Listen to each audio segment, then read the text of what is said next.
let's get you the answers to the doubters, the one who have been questioning as far as when it comes to the operational preparedness of our defense forces and of the intent of the government of India, especially the admission that is now no less coming in from the Pakistan's Deputy Prime Minister himself, Ishaq, who has now confirmed on his state media that India attacked and decimated two of the important air bases in Pakistan, and because of that, Pakistan had no option but to beg in front of the United States, beg in front of Saudi Arabia as well. This is Ishaq's statement coming after several denials by the Pakistani government and the military about the extent of damage that has been caused by Indian strikes. In fact, when it comes to this particular video of state TV that has now been posted by BJP's Amit Malviya, saying that Pakistan's Deputy Prime Minister's big admission that has now come, where Pakistan continues to unravel under the weight of its own admissions. In a stunning revelation, here is their Deputy Prime Minister confirming that India struck the Nur Khan and the Shorkot air bases during Operation Sindoor, claiming that they had to beg to the Saudi prince personally to call and tell External Affairs Minister of India, that is Dr. Jaishankar, that Pakistan was ready for talks.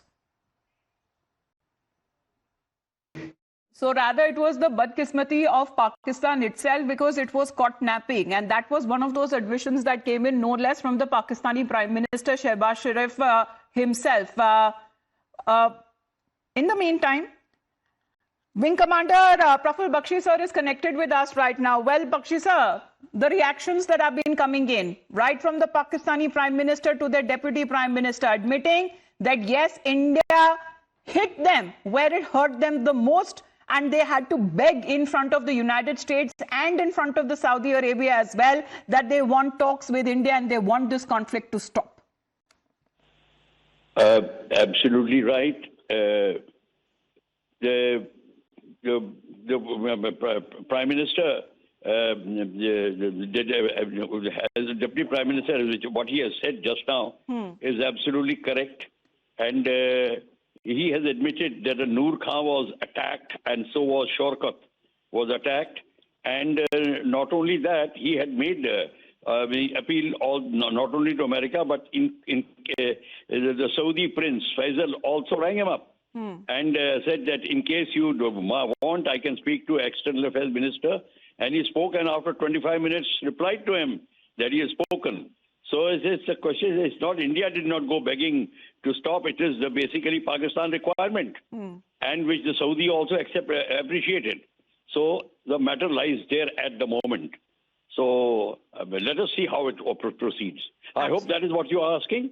Yes, sir. Absolutely, sir. Because this is the admission that is now coming in. Will it quell the doubts of those who have been questioning as far as this operation that was carried out by India? Well, I hope that puts to an end. Thank you very much, Bakshi, sir, for your point of view. Srinjoy is also connected with us. Srinjoy, here it seems that Pakistan has inadvertently admitted that it was Donald Trump who wasn't the only one who was lobbying for India. Even Riyadh was roped in as far as Pakistan was begging their prince to actually talk to Dr. Jaishankar and stop the conflict.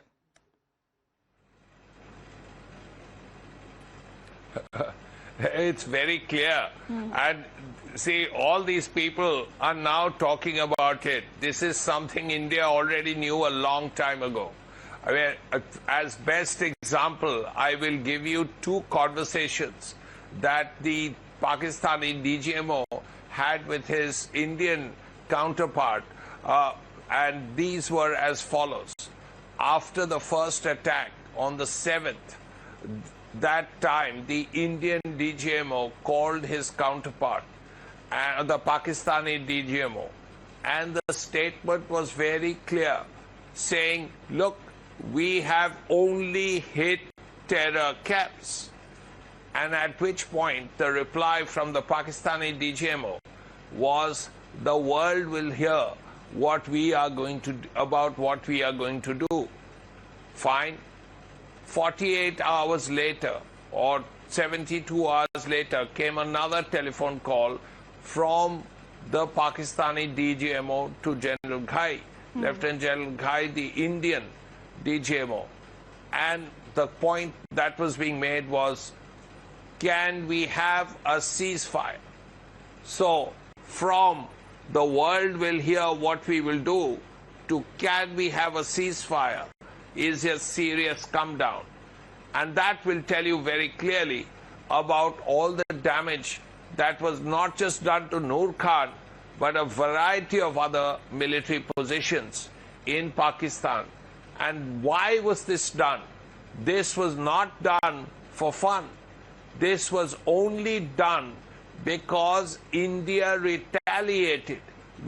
India only hit terror camps, 9 of them, and this was a retaliation for Pahalgam.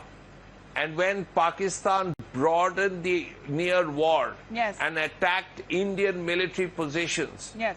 India said, fine, we will hit a variety of places. And that is exactly what happened. Absolutely. There were signs and there were warnings that were already issued by India, but Pakistan did the big mistake when it comes to targeting our civilians. And we have seen as far as the border areas as well. And that is when India decided to hit their military facilities as well. Let's get in a word from Major General Sivach, who is also connected with us. Sir, we have seen the embarrassment that is now coming in the way for Pakistan. This is a national security embarrassment on a large scale. And of course, a very strategic validation for India. No doubt about it. You see, it is now crystal clear as to how Pakistan came on its knees. You know, the first night that when we have hit their 9 terror bases, including the headquarters of Lashkar-e-Toba, Jaish-e-Mohammed and Hizbul Mujahideen, they were completely wiped out.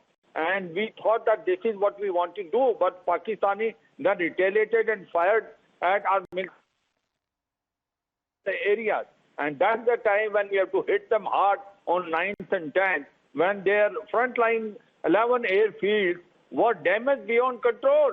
And they were Sargoda, Nur Khan, Balori, as well as Kartu and Jacobabad. And now this has been accepted by Pakistan itself. The Deputy Prime Minister of Pakistan accepting that the damage was quite heavy in Nur Khan. It validates what India has been telling, that Pakistan, after what we did on the night of 9th and 10th, they were not in a position to respond back. And that's why they requested everyone, and the DGMO Pakistan then gave a ring to DGMO India and requesting for a ceasefire. So now, you know, it is crystal clear that how things have unfolded and how Pakistan was completely beaten in this Operation Sindoor. Now, I don't think any doubt is left now in the minds of anyone as to how the ceasefire came. One, the second thing, what all damages which has occurred to the Pakistani, both on a night of 6th, 7th and 9th, 10th, when their frontline air bases were damaged. In fact, it will take more than 3 to 4 months for them to operationalize again, because they have been repaired. They have to be repaired, you know, by giving a civil contract. Now, this is what exactly has happened. I think the truth has come now, and one should now understand what is the ground reality. Absolutely. And that is the ground reality, that Pakistan doesn't have the guts to actually show it to the world, because there is nothing left there to be seen. It's been completely decimated. Here is the open admission on a state TV in Pakistan, their Deputy Prime Minister Ishaq confirming that India struck their key military bases, which is in Nur Khan and Shorkot, during Operation Sindoor in response to the Pahalgam terror attack. He's also revealed that Saudi Arabia was one of those countries which tried to calm the tension by contacting India on the behalf of Pakistan, because Pakistan went begging to Saudi Arabia that please speak to India's External Affairs Minister and end the war.